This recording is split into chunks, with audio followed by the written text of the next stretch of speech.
누구든지 그리스도의 말씀을 지키면 그 사람 안에서 참으로 하느님의 사랑이 완성되리라.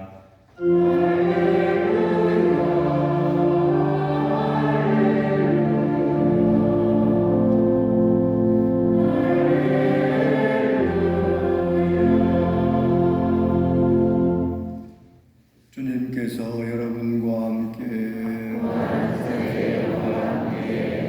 마태오가 전한 거룩한 복음입니다.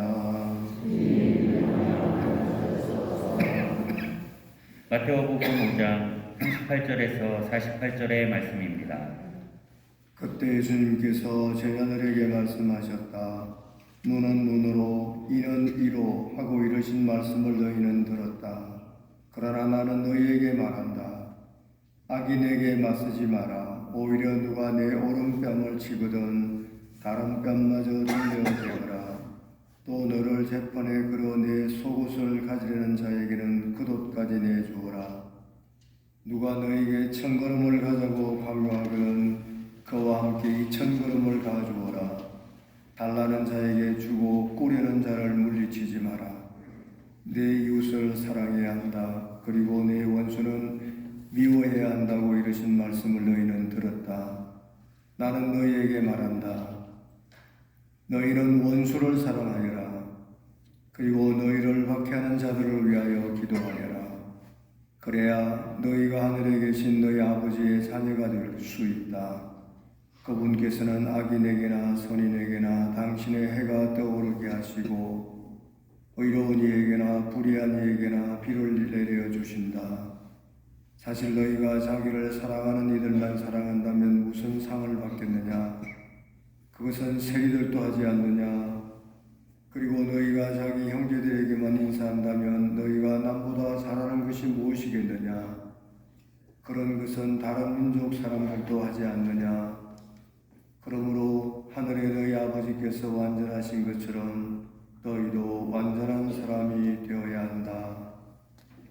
주님의 말씀입니다. 그리스도님 승리합니다. 앉으십시오. 참 예수님, 네, 제가 건강이 좀 좋아지고 있지만 근본적인 해결은 찾지 못하고 있고 또 목소리도 오락가락하니까 여러분들께서 좀 귀에 거슬리는 부분이 있어도 이해해 주시기 바랍니다. 언제 배터리가 아웃될지 모르고 언제 이상한 소리가 나올지도 모르기 때문에 이해하십시오. 봄이 제법 가까이 다가온 듯한 느낌이 듭니다. 오는 봄을 제대로 잘 맞이할 수 있는 여러 가지 우리들의 마음의 준비, 외적인 준비들이 필요하지 않나 싶습니다. 요즘같이 빠르게 변하는 세상, 새로운 것들이 막 쏟아져 나오는 세상, 무엇이든지 급변하게 변하고 복잡다난하게 서로 얽혀있고 서로 연계되어 있는 이런 세상에서는 잘한다는 게 정말 어려운 때인 것 같습니다.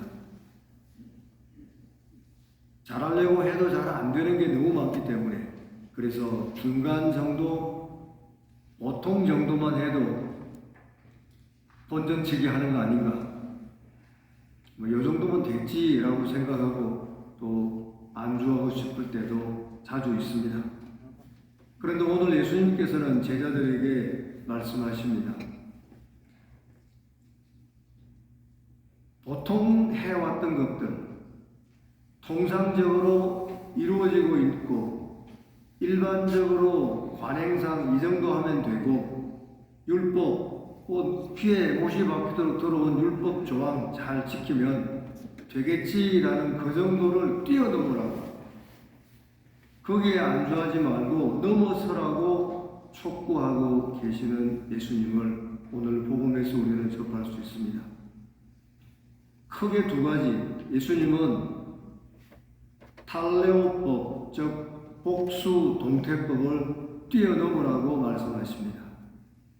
이 복수 동태법은 유목민들의 관습법 중에 하나이고, 유목민들은 천박생활로 이쪽 저쪽으로 옮겨 다니면서 양과 염소와 낙타와 이런 것들을 키우는 사람들이라 본의 아니게 남의 양이 딸려올 수도 있고 여러 가지 형태로 오해들이 많이 생길 수 있고 또 부족 간의 갈등이 있으면 도둑질하는 것이 그냥 다반사고 등등 이런 상황에서 더 이상의 잔인한 보복을 하지 말라고 금지했던 법입니다. 그래서 눈은 눈으로 이는 이로라고 했죠. 그래서 눈은 하나 누가 다치게 했으면 너도 상대방에게 눈 하나만 다치게 하고 이를 2개, 4걸 부러뜨렸으면 저 사람도 2개만 부러뜨리고 더 이상 하지 말라.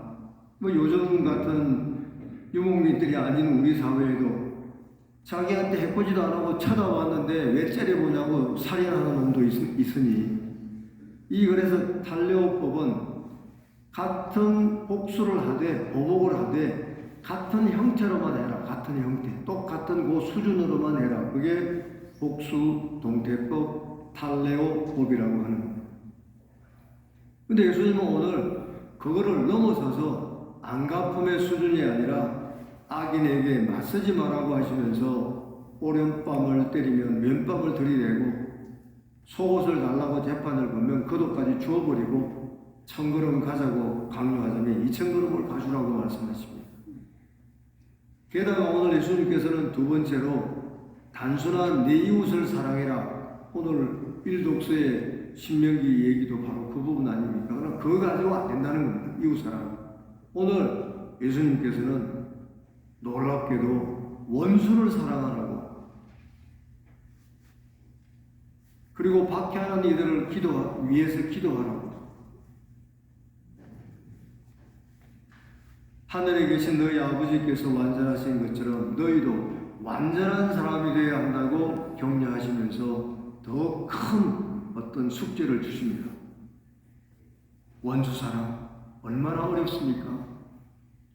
우리는 평범한 보통 사랑, 평범한 이웃 사랑 한번 실천하기도 어렵고 왠지 모르게 보기 싫은 놈이 있으면 그놈 하나 제대로 사랑은커녕 설정 눈 감아주기도 힘든 판에 원수를 사랑하라고 하니 참으로 힘들고 어려운 숙제가 아닐 수 없습니다.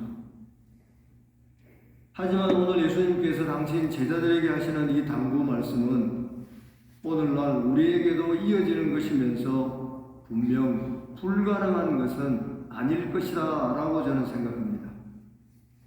왜냐하면 당신께서 십자가상 죽음으로 나아가시면서 완벽한 사랑의 본보기를 원수 사랑의 본보기를 보여주셨기 때문입니다. 완벽한 모범이고 완전한 길이고 최고의 극치의 사랑의 극치인 그 길을 우리에게 당신이 보여주셨기 때문입니다.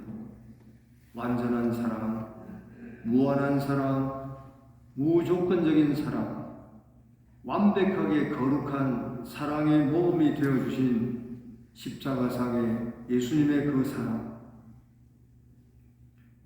당신께서 친히 그 가능성의 길을 보여주셨으니 부족한 우리들도 조금씩 언젠가는 보통을 넘어서고 중간과 평범함을 뛰어넘을 수도 있는 바로 그날이 올 것이라는 희망과 그런 어떤 목표를 가지고 조금씩 살아간다면 불가능하지는 않겠다, 그런 얘기입니다. 사랑하는 형제자매 여러분, 우리 모두 부족한 대로 하느님의 성전입니다. 오늘 이 독서에서 사도 바오로가 얘기하는 것처럼 하느님의 성전, 살아 움직이는 하느님의 성전이고 걸어다니는 하느님의 교회이고 사랑받는 하느님의 자녀, 아들, 딸들이 우리 그리스도인들이기 때문이죠. 그러니 서로 격려하고 서로 좋은 표양을 보이면서 우리 앞에 걸어가신 주님의 그 길을 따라가도록 노력하는 신앙이 되어야 할 것입니다. 내가 하느님의 성전이다, 하느님의 교회다, 하느님의 자녀다 100번 1000번 떠들면 뭐하겠습니까? 아무 의미 없습니다. 성전의 값을 해야 하고 교회의 값을 해야 하고 하느님의 아들, 딸답게 살아가지 못한다면 아무 의미 없는 공허한 무한히 넘어서려고 노력하고 부단히 품어내고 늘 새롭게 시작해서 아픈 만큼 성장해가는 움직이는 하느님의 성전, 걸어다니는 하느님의 교회가 되는 그런 그리스도인들이 되도록 노력합시다. 아멘. 오늘은 터키와 우리 한국과의 관계에 대해서 조금 말씀드리고 마무리하겠습니다. 터키, 얼마 전까지 그렇게 부르던 나라가 요즘 튀르키예라고 국가 이름을 바꿨는데 그 원래의 뜻은 투르크입니다. 투르크 하면 돌골하고 같은 한문식으로 하다 보면 돌골이 되는 거고, 터키 사람들을 통칭해서 얘기하는 겁니다. 이 투르크는 돌골족은 이제 중국에서는 흉노족이라고 불렸다고 합니다. 그러니까 몽고족하고 이 돌골족을 중국 사람들은 흉악한 노예놈들이라고 그렇게 아주 비하해서 부르는, 우리가 그렇게 부를 이유는 없죠. 그런데 이 투르크는 고구려와 긴밀한 관계가 있는 나라였습니다. 고구려. 우랄 알타이족에 속하고 우리 한민족과 상당히 유사한 그런 민족인데, 고구려 전성기에는 고구려 전성기라면 이제 광개토 대왕 전후가 되겠죠. 가장 광대한 영토를 가졌으니까 이 전성기에는 고구려 기청 민중, 고구려에 이제 몸붙여 사는 이제 여러 부족들이 있는데 그 중에 이 투르크족이 상당 부분의 기청 민중, 일반적인 민중들이었다는 겁니다. 고구려 일반 백성이었다는 겁니다. 근데 이제 불행하게도 고구려가 멸망하지 않습니까? 고구려가 멸망한 연도는 668년입니다. 외우기 좋아요. 쭉쭉팔이야, 쭉쭉팔. 몇 년이라고요? 668, 쭉쭉팔이에요. 668년에 고구려가 망했는데 이 고구려가 망하기 5년 전에 백제가 먼저 망합니다. 백제. 신라가 이제 당나라를 끌어들여가지고 백제를 먼저 없애고, 그리고 고구려를 집중적으로 공략하면서 결국 고구려의 내분이 일어나고, 그러면서 이제 668년에 당나라에게 고구려가 망하는데, 이때 돌골은 또 다른 부족 국가로서 힘을 가지고 있었기 때문에 고구려 유민들을 대거 받아들입니다.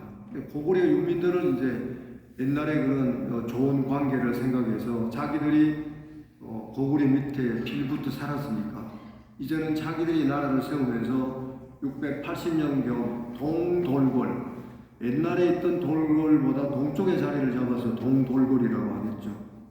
지금의 몽고 수도인 울란바토르에 이제 수도를 두고 돌골 제2제국을 수립을 할 때, 그때 고구려 유민이 약 20만 명이 거기에 일반 백성으로 참여를 했다는 겁니다.